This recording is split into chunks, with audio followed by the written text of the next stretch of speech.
మన హృదయంలో ఉన్న అంగుష్ట ప్రమాణమైన ప్రకాశం మనకి కానరాదు, వారు కానరాదు. దాని భక్తి చేత, వైరాగ్యం చేత, నమ్మకం చేత, ఆసక్తి వలన కళ్ళు మూసుకొని భూమధ్య స్థానాలు చూస్తూ కూర్చుంటే ఈ హృదయంలో ఉన్నటువంటి ఆత్మజ్యోతి సహస్రానికి వెళ్తుంది, పైకి నడి జుట్టులోకి వెళ్తుంది. అక్కడి నుంచి భూమధ్య స్థానాన్ని దిగుతుంది, కడాలేదు.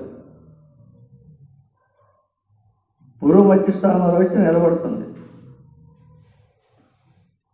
అప్పుడు కనపడుతుంది మన కళ్ళగా.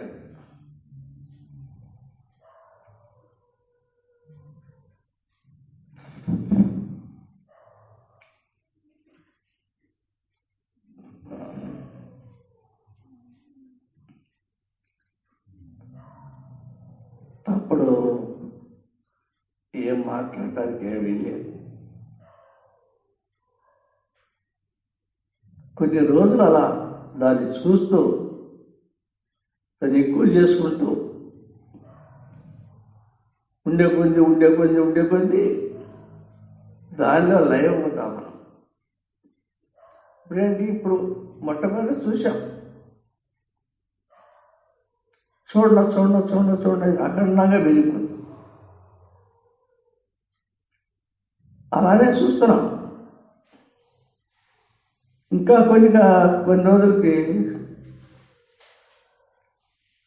ఆ జ్యోతి స్వరూపంలో మనం ఐక్యవ్వాలి.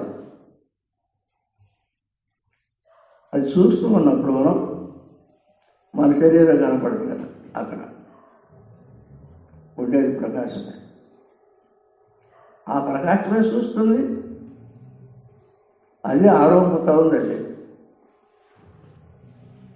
అప్పుడు ఈ విషయం అర్థం, నేను సత్యవాడు కాదు. ఈ ఆత్మ ఎప్పటికీ సత్యేది కాదు.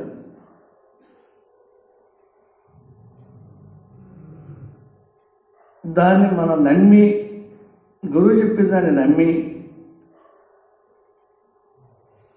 ఆయన చెప్పినట్టుగా మనం సాధన చేసుకున్నట్టయితే మన జన్మలు పనిచేస్తాయి. ఈ బతికి ఉండగానే, ఈ శరీరం ఉన్నప్పుడే జీవ బ్రహ్మ యొక్క స్థితి కలుగుతుంది. జీవుడు బ్రహ్మ అయిపోతాడు. అట్ట అయిన వాళ్ళే ఈ మహాత్మ అందరూ. శరీరం ఉండనున్నాళ్ళు ఉంచుతారు, అదే ఉంటుంది. శరీరానికి టైం పోయిందనుకో, శరీరం వెళ్ళిపోతాం, తను అట్నే ఉంటాడు. జ్యోతిస్వరూపుడయ్యే ఉంటాడు. మనం మాట్లాడే మాటలు వింటుంటాడు. మనలందరూ ఒక్కడితో చూస్తూనే ఉంటాడు. అన్ని విధాలు ఉన్నాయి. తనే అలా రూపాన్ని పొందుతాడు మానవుడే. అందుకే నరుడే నారాయణుడు, జీవుడే శివుడు, మానవుడే మాధవుడు అని చెప్పారు. అంటే నరుడు నారాయణుడు అయిపోతున్నాడు. అది ఎట్లా నారాయణుడు అంటే ఎట్లా తెలుసుకోవాలా?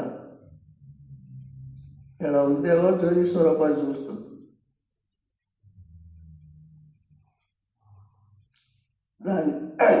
నేను నారాయణమూర్తిని, లేదు నేను రాముడిని, లేదు కృష్ణుడిని, కాదు శివుడిని అని మనం అతను అనుకోవచ్చు. అనుకున్నంత మాత్రం అయ్యేది కాదు.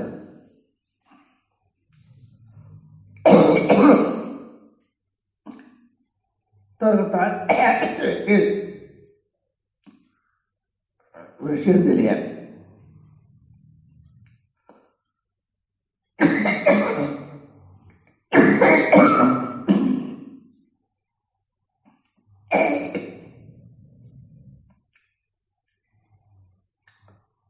నేను జ్యోతి స్వరూపుణ్ణే, నేను ప్రకాశ స్వరూపుణ్ణే, నేను మానవుడి కాదు, నరుడి కాదు, జీవుని కాదు, నేను సాక్షాత్ పరబ్రహ్మ స్వరూపుణ్ణి.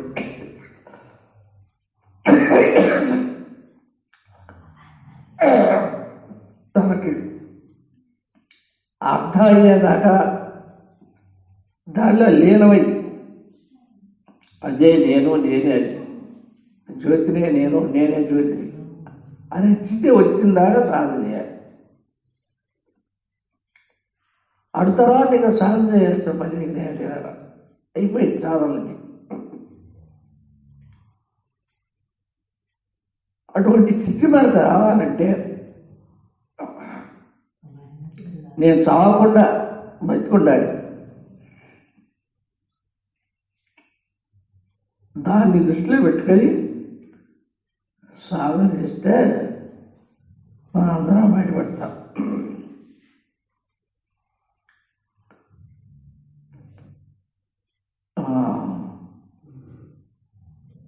పోయే మాట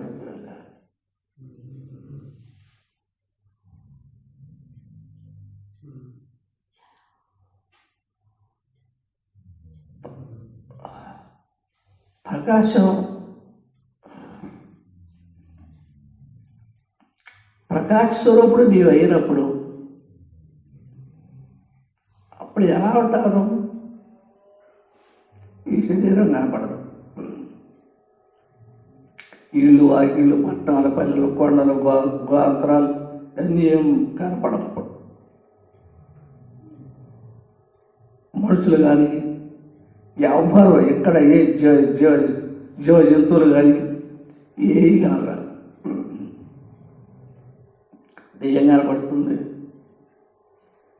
జ్యోతి స్వరూపుడు అయి నువ్వు అక్కడే ఉంటావు. జ్యోతి స్వరూపుడు అయి నువ్వు అక్కడే ఉండే. అదే జీవపరమైక్య స్థితి.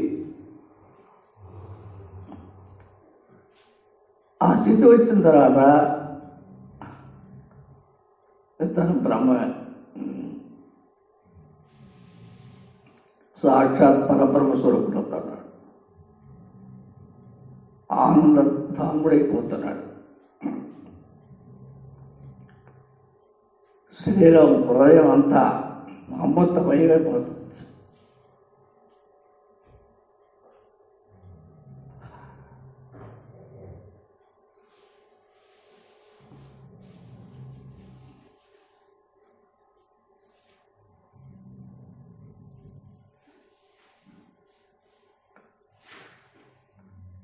ఎటు చూడలేదు, ఎక్కడికి పోలేము, మాట్లాడలేము, తినలేము. ఒక జ్యోతి స్వరూపుడు ఎదుగుతుంటాం. ఇప్పుడు ఈ లోపల ఏమున్నప్పుడు ఏం లేదు. అప్పుడే జగత్ శూన్యం, సర్వజీవరాత్రులు శూన్యమే. అయితే ఇప్పుడు మాయలో ఉన్నాం కాబట్టి మనకు అన్ని కనపడుతున్నాయి. ఇళ్ళు, పల్లెటూళ్ళు, పట్టణాలు, కొండలు, సముద్రాలు ఇలా కనపడుతున్నాయి. ఈ మాయలో అవతరించుకొని మీరు అవతలకి వెళ్తే ఏమి లేదు. ఏ దేవుడు లేడు ఇక్కడ. రాముడు లేడు, కృష్ణుడు లేడు, విష్ణువు లేదు, శివుడు లేడు. ఎక్కడ అసలు ఏమి లేదు. ఏముంది అక్కడ? నువ్వు అక్కడే ఉంది. నేను ఒక్కడనే ఉంది అనేది నిజమైపోతుంది. అదే బ్రహ్మం గారు చెప్పాడు, నేనే బ్రహ్మమురా అని. అది ఇడబడి బయటకు వచ్చి చెప్పాడు, నేనే బ్రహ్మం అని. అట్లనే బ్రహ్మం నువ్వే ఉన్నావు. ఆ స్థితిలో నిలబడిన తర్వాత మళ్ళీ మామూలుగా ఇది చూస్తే ఈ శరీరం కానొస్తుంది, ఆడు చూస్తే పైలే. ఇప్పుడు తన బాధ్యత, ఈ శరీరం చేయాల్సిన బాధ్యత ఎంతవరకు ఉంటుందో అంతవరకు ఉంటాడు ఈ శరీరం. బాధ్యత తీరిపోయిందనుకో శరీరాన్ని ఆ భార్య చెడిపోతాడు.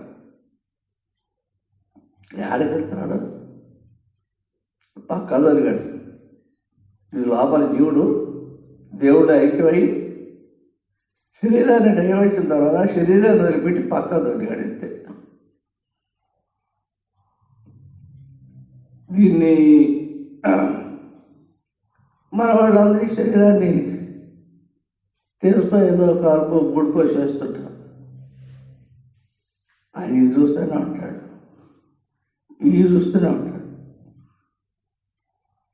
ఆనందధాముడై, అమృత స్వరూపుడై, జ్యోతి ప్రకాశ స్వరూపుడై, ఆత్మస్వరూపుడై, పరబ్రహ్మ స్వరూపుడై ఉంటాడు. దీన్ని మనం గురువు చెప్పిన దాన్ని దృష్టిలో పెట్టుకొని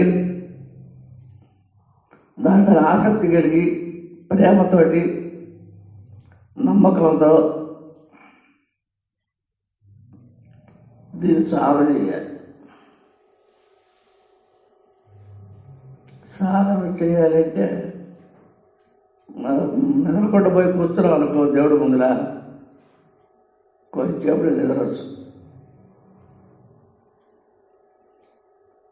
కష్టపడి నిద్ర వచ్చాక చాలా సేపు నేను కూర్చొని సాలే నిద్రపోయి పడుకుంటాం. ఏమొచ్చింది? ఏమి రాలా. కొంచెం కూర్చోటప్పుడు హాయిగా శరీరం చలబడి ప్రశాంతంగా ఉంది. ఆ హాయినే బ్రహ్మానందంగా ఆనందంగా తెలుసుకొని వెళ్ళిపోతున్నాడు మనం చేసే పనులకి. కానీ అసలు ఆనందం రాలేదే. ఆ అసలు ఆనందం కొండ నాలికలో అమృతం పుట్టి అది మరువేలాగా జరుగుతుంది. అది పుట్టే తెలుస్తుంది, మిగతా మింగేది కూడా తెలుస్తుంది. మింగిన తర్వాత పాదాదిశర పర్యంతరం కలిసిపోతుంది. ఆనందో బ్రహ్మ. అది ఎప్పుడు ఆనంద స్వరూపుడు అయ్యాడో ఇక్కడ అక్కడ ఏమి లేవు, మాటలు లేవు, పలుకులు లేవు, ఇదేది లేదు, చూసేది లేదు. అటువంటి స్థానాన్ని మనం సంపాదించుకోవాలి. వరకు వస్తున్నాం, గుళ్ళలోకి పోతున్నాం, దేవుడికి ప్రార్థన చేస్తున్నాం, భజనలు చేస్తున్నాం, తత్వాలు పడుతుంటాం, ఏదో చేస్తుంటాం. ఆత్మ సాక్షాత్కారం కాదు, ఎన్ని చేసినా అన్నీ వచ్చాయి. కాకపోతే కొంచెం పుణ్యం వస్తాయి కొన్నింటిలో. ఆ పుణ్యం ఎక్కువైనప్పుడు స్వర్గంలో ఉంటాడు. ఈ శరీరం పోయిన తర్వాత స్వర్గంలో వండిస్తారు వాళ్ళు. ఆ స్వర్గం, ఈ పుణ్యం ఎంతకాలం ఉందో అంతకాలం స్వర్గంలో వండిస్తుంటాం. పుణ్యం అయిపోయిన మరుక్షణమే బయట పంపేస్తాం. మళ్ళీ జనక రాసేది మనం. ఇన్ని కష్టాలు ఎందుకబ్బా, ఇది బాధలేదు. నేనెవరో తెలుసుకోవాలని ఒక పట్టుదల పెట్టి ఆత్మత్యాగం చేస్తే ఎందుకు రాదు? మన లౌకికంలో ఈ సంసారంలో చేయదలుచుకున్న పనులు, ఈ పని నేను చెయ్యాలంటే చేసి తీరుతున్నాం. రాత్రి కానీ పగులు కానీ, కష్టం కానీ, సుఖం కానీ, ఏమన్నా కానీ ఆ పని తీర్మానం చేస్తున్నాం. దాని మీద అంత శ్రద్ధ పెట్టి చేస్తాం. మరి దీని మీద కూడా అంత శ్రద్ధ పెట్టి చేస్తే ఎదురా చేస్తుంటాం. నేను బాగానే చేస్తున్నానని మనం అనుకుంటాం. కొంచెంసేపు కూర్చోడికి ఆ మాయ వచ్చి మనసులో దొరబడి ఇటు పక్కన పట్టిస్తుంది. అదే పని కూర్చోవడం, ప్రస్తుతం కూర్చోటప్పటికి హాయిగా ఉంటుంది. కొంతమంది నిలబడతారు కూర్చొని, బాగా నిలబెట్టేటప్పుడు లేచిపోయి పడుకుంటాం. ఇట్లా చేస్తుంటే ఎన్నాళ్ళు చేస్తే నువ్వు ఆత్మ తెలుసుకోగలుగుతావు. అలాగా నేను పుట్టింది ఎందుకు, సచ్చింది ఎందుకు, ఇప్పుడు ఎందుకు రావాలి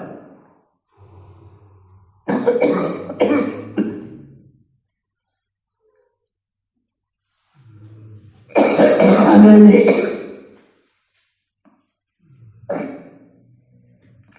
మనసులో పెట్టుకొని ప్రేమవంతుని చెయ్యి.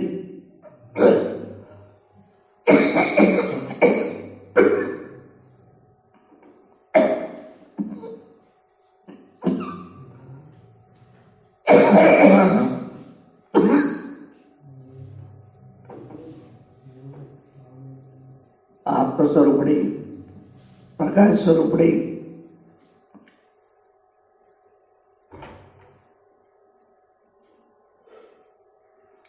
ఏడేడు పుదరాలు లోకాలన్నిటి మిగిలినటువంటిది ఈ జ్యోతి స్వరూపం.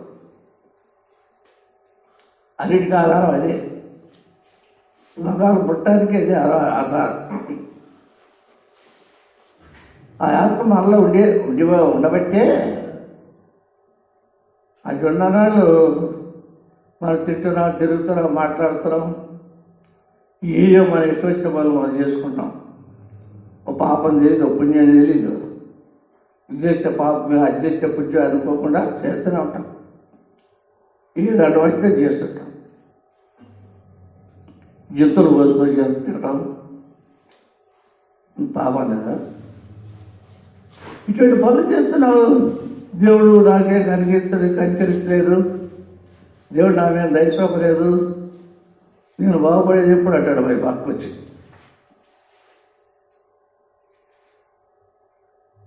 ఇటు చెప్పుకోవటమే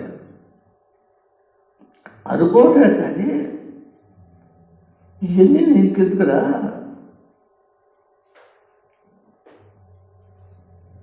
కనకుండా వచ్చావు.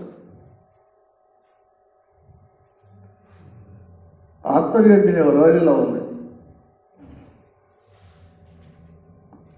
దృష్టిని గురువు మధ్యలో పెట్టి చూస్తూ కళ్ళు జరగకుండా కొన్నాళ్ళు ఇలా సాధన చేశావంటే, నేను జ్యోతి స్వరూపుడినే అనేది మాత్రం పెట్టుకొని కొన్నాళ్ళు ధ్యానం చేస్తే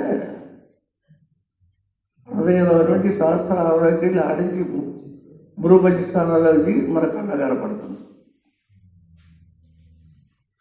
అది కనపడిన తర్వాత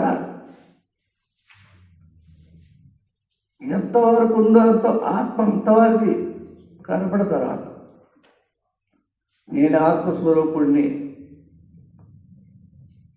అదే సరంగా వాడు చెప్పగలుగుతాడు, నమ్ముతాడు. వాడికి జన్మలు లేవు, అది ఆగిపోయేది కాదు, ఆత్మ ఆగిపోయేది కాదు.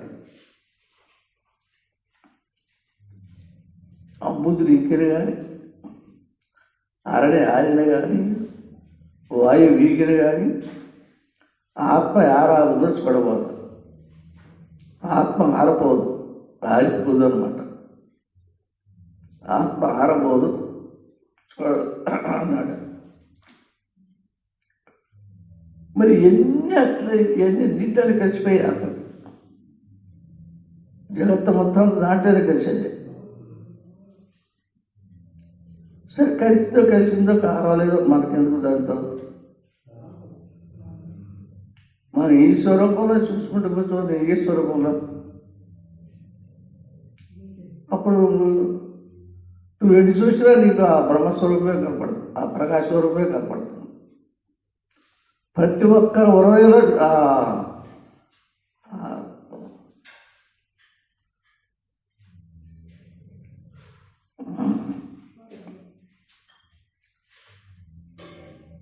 శ్రీమాంతం మొదలుకొని మానవులు, దేవతలు, రాక్షసులు ఎవరైనా సరే వాళ్ళ హృదయాల్లో ఈ ఆత్మజ్యోతి బ్రహ్మాండంగా కనపడుతుంది.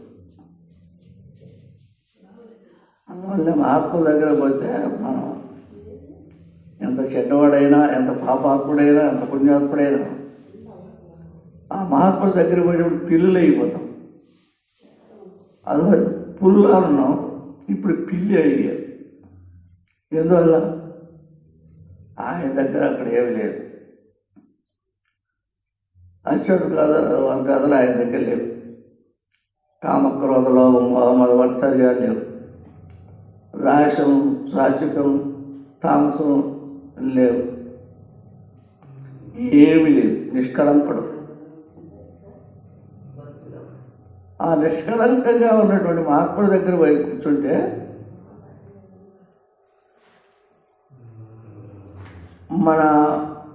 మన మానవ జన్మ ఆయన దగ్గర ఉన్నంతసేపు మనం ఎంతో ధీమతో ఉన్నట్టు అర్థమవుతుంది. మహాత్ముడి దగ్గర మహాత్ముడు ఉన్నాడంటే ఆయన దగ్గర చుట్టూ 100 అడుగులు ఆయన ప్రకాశం ప్రజ్వలిలో ఉంటుందంట. మనం అక్కడికి దగ్గర పోయి కూర్చుంటున్నాం, అది మనకి షాప్ వస్తుంది. తెలియదు మనకి, మళ్ళీ ఉంది తెలియదు, లేదు తెలియదు. తెలియకుండానే జరిగే పని జరుగుతుంది. కొన్ని రోజులు అలా మహాత్ముడి దగ్గర ఉంటే ఎంత చెడ్డవాడైనా మారిపోతాడు.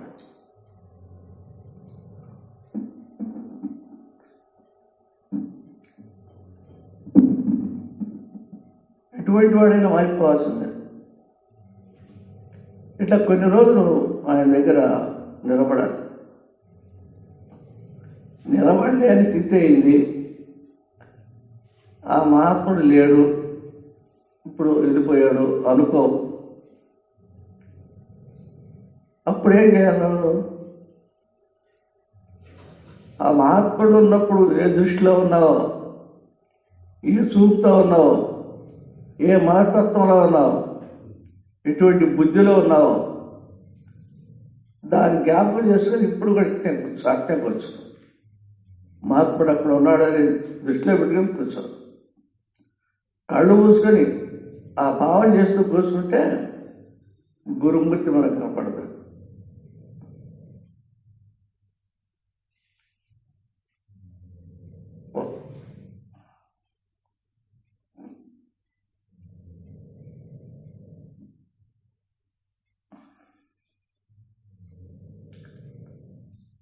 గురుమూర్తి మన ఎదుట కూర్చొని కనపడతారు. ఆయన పాదాలను నమస్కారం చేసుకోవచ్చు. ఏదైనా మనలో లోపం ఉంటే చూద్దాడే, దాన్ని సరిదిద్దాడు. ఇంకేం కావాలంటే మిత్రులు వేడలు పెట్టుకున్నా, 100 ఎకరాల పొలం అనాలన్నా, కేజీలు బంగారం అనాలన్నా కొంటావు. 100 ఎకరాల భూమి ఉండా, కేజీలు బంగారం ఉండా, కొట్టు డబ్బుండా, ఆయా అంతా ఆడవారేసి వెనకడబోతున్నాం. అంతా అడిగేపోయింది. అందుకే వైరాగ్యంతో సాధించుకోమన్నాడు. వీటన్నింటి మీద ముందర వైరాగ్యం కలిగితే తొందరగా బయటపడతాం. కొంతమంది అంటారు ఆత్మ చుట్టూ చెడుగుండాలన్నీ చుట్టుకొని దాన్ని కవర్ చేసి మనకు కారణకుండా చేస్తున్నాయి. ఆత్మప్రకాశం మనకు కనపట్టలేదు. ఈ చెడుగుండాలన్నీ ఉండబట్టి ఇలా మనకి తెలియకుండా పోయింది ఆత్మస్వరూపం అని అంటున్నాను. అయితే ఎట్టయితే ఇప్పుడు ఆ గుణాలన్నింటినీ తీసేసుకుంటే ఆత్మ సాక్షాత్కారం అవుతుంది అంటున్నారు. తీసేసుకుంటే ఎట్లా తీసేస్తావు? కోపరాముడు వేసుకోగలవా? ఎవరైనా అంతది మాట్లాడేసి చర్రమని లేస్తాం మనం. కోపము, క్రోధము, ఈర్ష్య, అసూయ, అహంకారం, అభిమానం ఇవన్నీ ఒక కామానికి సమానం. కామక్రోధాలలో ఈ అశుద్ధుల్లో కామం మొదలు. దాన్ని కనుక ప్రశాంతపరుచుకుంటే నీ హృదయాలు నీవు ప్రశాంతం ఏర్పరచుకుంటే నేను పాపాత్ముడు కాదు పుణ్యాత్ముని అన్న దృష్టితో నిలబెడితే అప్పుడు ఆత్మ అనేది కొద్దిగా మనకు కళంతా కనపడుతుంది. ఇది ఎక్కువగా ఈ గుణాలన్నీ ఊరికి నశించిపోతాయి. కొంతమంది అంటారు అట్లా కాదు, గుణాలన్నీ పోతేనే అది కనపడేది, కాబట్టి మనం ముందర గుణాలని నాశనం చేసుకోవాలి అని కొంతమంది. నువ్వు ఎప్పుడు నాశనం చేస్తావు ఎలా ఉంటే ఈ గుణాలను నాశనం చేయడానికి నీ వల్ల కాదు. కోపం రాకుండా చేసుకోలేవు, క్రోధం రాకుండా చేసుకోలేవు, లోభం లేకుండా చేసుకోలేవు, మదం లేకుండా నేర్చుకోలేవు, అహంకారం లేకుండా నేర్చుకోలేవు, ఉండలేవు. మరి నువ్వు ఎక్కడ ఎంత వీటిలోకి ఒకదాన్ని తీసేయగలుగుతున్నావు చూడు. అన్నీ అన్నీ ఉంటాయి. డైరీ వచ్చినప్పుడు అది పెద్ద పిల్లల పైన చేయిస్తున్నారు మనల్ని. అట్ట కాదు. వైజాగ్ పురీతుడై మోక్ష ప్రీతి మరణ భీతి, మోక్షమైన ప్రీతి కలిగి మరణమైన భీతి కలిగి నేను ఎందుకు చావాలి అన్నది మనసులో పెట్టుకుని సారది వచ్చాయి. సారం చేసే కొద్ది చేసే కొద్ది ఒక్కొక్క గొడవ ఊడిపోతుంది. సారంలోనే గుణాలు ఊడిపోతాయి. అప్పుడు ఆత్మసాక్షాత్కారం అవుతుంది. ఆత్మసాక్షాత్కారం అంటే అంతా మైండ్ మసి అయిపోయేది. గుణాలన్నీ పోయేలాగా అది అవుద్ది, వీటి పోగొట్టుకోవాలా, తర్వాత ఆత్మసాక్షాత్కారం పొందాలి అని అనుకుంటే అయ్యేదే కాదు. నవ్వుతో రహస్యం. మొదలు దీన్ని పట్టుకొని చూడు, నేను బ్రహ్మస్వరూపుణ్ణే, నేను ఆత్మస్వరూపుణ్ణే, నేను ప్రకాశ స్వరూపుణ్ణే అనేది స్థిరం చేసుకో. రెండో వ్యవహారం స్థిరం చేసుకోవాలి.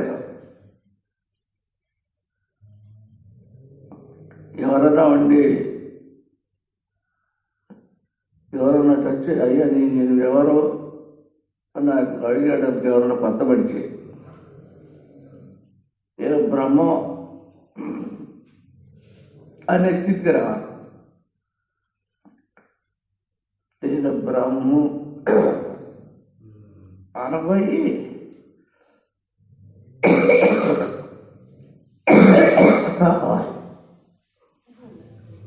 ఆటల్లో బయటపడుతుందే.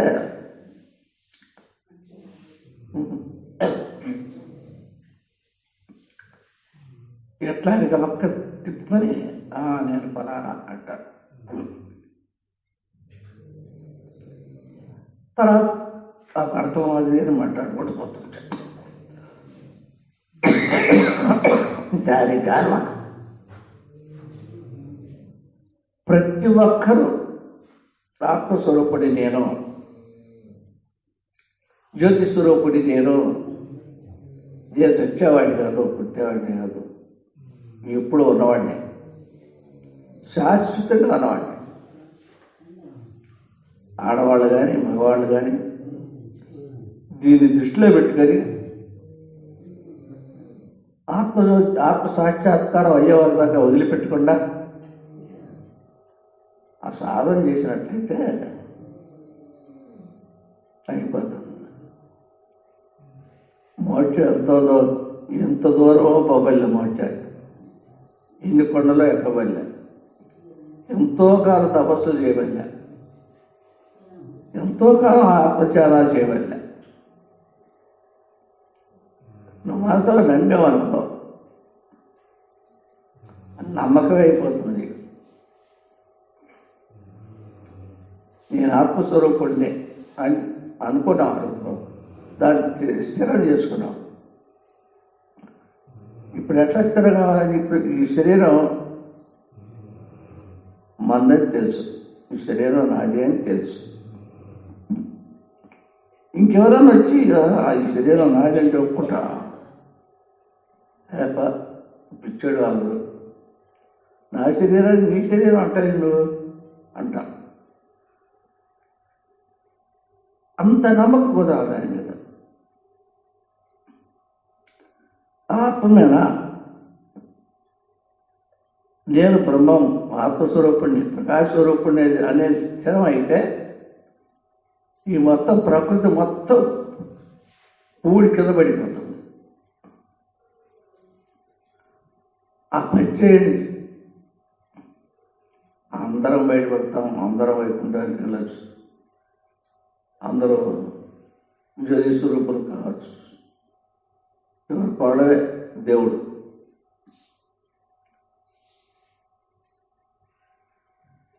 దీన్ని మాత్రం మనసులో బాగా స్థిర చేసుకోవాలి. నేను ఆత్మస్వరూపుడినే, నేను ప్రకాశ స్వరూపుడినే. బయట కూర్చొని కళ్ళు చూసుకొని ప్రకాశ స్వరూపుడిని అనుకున్నాడు అనుకో, ఆ ప్రకాశాన్ని హృదయాన్ని దగ్గర మెరుస్తూ కళ్ళలోకి వచ్చి కనపడు. ఆ స్థితికి రావాలి. దానికాని సాధన చేయాలి. ప్రతిరోజు ఈ రోజు 3 లేదు 4 1 గంట 2 గంటలు కూర్చొని సాధన చేయాలి. ఈ గుణాలన్నీ వాటి అంతటా మసి అయిపోద్ది. కొన్నాళ్ళు అమ్మంటే వస్తుంది దగ్గరికి, లేకపోతే లేదు. అసలు కోపం రావా అతని మీద అంటే నువ్వేమన్నా నేను కోపం తెచ్చుకోవాలా అనుకుంటే వస్తుంది, లేకపోతే నీ జోలి కూడా నీ దరిదాపులు కూడా. వీటికైనా ముందర మనం నిద్రను అరికట్టాలి. నిద్రనే కనుక అరికట్టినట్టయితే ఇవన్నీ మన చేతుల్లో ఉంటాయి, చిక్కిపోతాయి. నిద్ర అరికట్టడం కష్టంగా ఎట్టబోద్ది అనేది కూడా తెలియాలి. ఆసక్తి ఈ దేని మీద ఉందో అక్కడే ఉండదు. కానీ మనసు నిద్ర ఇప్పుడు మనకు పసిబిడ్డ ఉన్నాడు, చిన్న బిడ్డ. ఆ బిడ్డని జబ్బు చేసింది, ఆసుపత్రి తీసుకెళ్ళాము. ఆ డాక్టర్ గారు సూది చేశాడు, సెలైన్ కట్టాడు, పిల్లడేమో పలకలేదు. ఎక్కడుందా తల్లిదండ్రులు ప్రయాణం అప్పుడు? వాళ్ళు అన్నం తినగలుగుతారా? పడుకొని నిద్రపోగలుగుతారా? నిద్ర వస్తున్నాను అమ్మన్న. ఎందువల్ల ఆ బిడ్డమే అంత ప్రేమ ఉంది. ఆ ప్రేమలో ఈ నిద్ర లేదు, ఆహారం లేదు, నీళ్ళు లేదు, ఆమెను ఉండిపోతుంది. అంత ప్రేమ దీని మీద కలిగితే మారిపోతుంది. పైడేసుగాడు వస్తాడు చూడు, ఈ ఉక్కర గుడ్డ కడతారు. ఈ గుడ్డ ఇస్తారంటే ఈశ్వరుడు ఈ భాగం అంతా. దాన్ని మళ్ళీ ఇది తిప్పారంటే పారతమ్మ. ఈ చేతి గాజులు, ఇక్కడ ముక్కు కొడత, ఇక్కడ బొట్టు, ఆ ఒకటే 2 విధాలుగా మారుతుంది. అట్లనే మనం సాధన చేస్తే తుప్పు అతను పోతుంది. చేయడానికి ప్రాణం పడింది. ఏదో వచ్చి సాగు నేను చేస్తామని ఉన్నాను. నేను నుంచో సాగు చేస్తూనే ఉన్నాను, నాకేం కట్టవలేదు అని చెప్పుకుంటున్నాం. చేస్తే ఎదురు కదా, చేయగల మరి అని అంటారు. వాడు చేస్తూనే ఉన్నాం, దాని రీతిలో చేయటంలా. దానికి తగిన రీతిలో కనుక సాధన చేస్తే ఆశ్చర్యం అయిపోతాడు. నీవు ఆ పరిపూర్ణమైన ఆత్మస్వరూపాన్ని నువ్వు అది నమ్మినప్పుడు ఒక దేవుడికి ఎదురు పోయి నుంచో, దేవుడి సాయి చూస్తాడు. చూసేటప్పుడు కొంతసేపటికి చెప్పగట్టుకుని ఆమెను చూస్తూ ఉండదు. దేవుడు ముందర నుంచాడు, ఆ రూపం నీకు వస్తుంది. నువ్వే ఆ కృష్ణుడు అయ్యాడు కాదు. నువ్వు ఇప్పుడు ఎక్కడే ఉంటావు, ఇక్కడ బయట ఉండవు, అక్కడ గుడిలో పడి చూస్తుంటావు. మళ్ళీ అన్నమాట అటువంటి స్థితులు వస్తాయి. ఈ ఆత్మ సాక్షాత్కారాన్ని మాట్లాడడం తప్పకుండా పొందాలి. పోతే ఇప్పుడు మనం చేసుకునే వైద్యులు, పురాణాలు, యజ్ఞాలు, యాగాలు, ఉపన్యాసాలు ఇవన్నీ ఏం చేస్తాయి? అవి పొందిస్తే ఆత్మ సాక్షాత్కారాన్ని అవి కాదు పొందించాయి. మనమే వాళ్ళే విరక్తి కలిగి సాధన చేస్తే ఆత్మస్వరూపాన్ని పొందుతాం.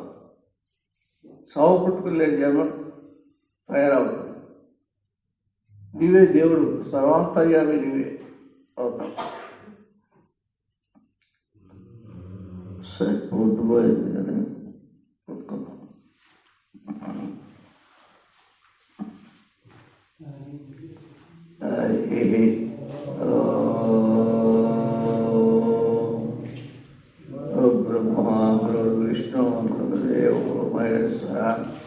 గురు సాక్షాత్ పరబ్రహ్మ తస్మై శ్రీ గురువే నమః. అఖండ మండలాకారం వ్యాప్తమైన చరాచరం తత్పదం దర్శితం ఏన తస్మై శ్రీ గురువే నమః. ఆనందం పరమసుఖద కేవల జ్ఞానమూర్తి ద్వంద్వాతీతం సదృశం తత్వశ్చాదృశ్యం ఏకవ నిత్య విమలవచనం సర్వదే సాక్షిభూతం భావాతీతం త్రిగుణరై సద్గురం తం నమామి. హరి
ఇలా ధ్యానం చేస్తూ ధ్యానంలో కూర్చున్నప్పుడు 21 సారి ఓంకారాన్ని పలుకొని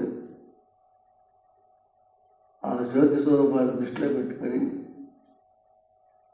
కూర్చొని చూడాలి మనం.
నీవు ఓం తత్సత్.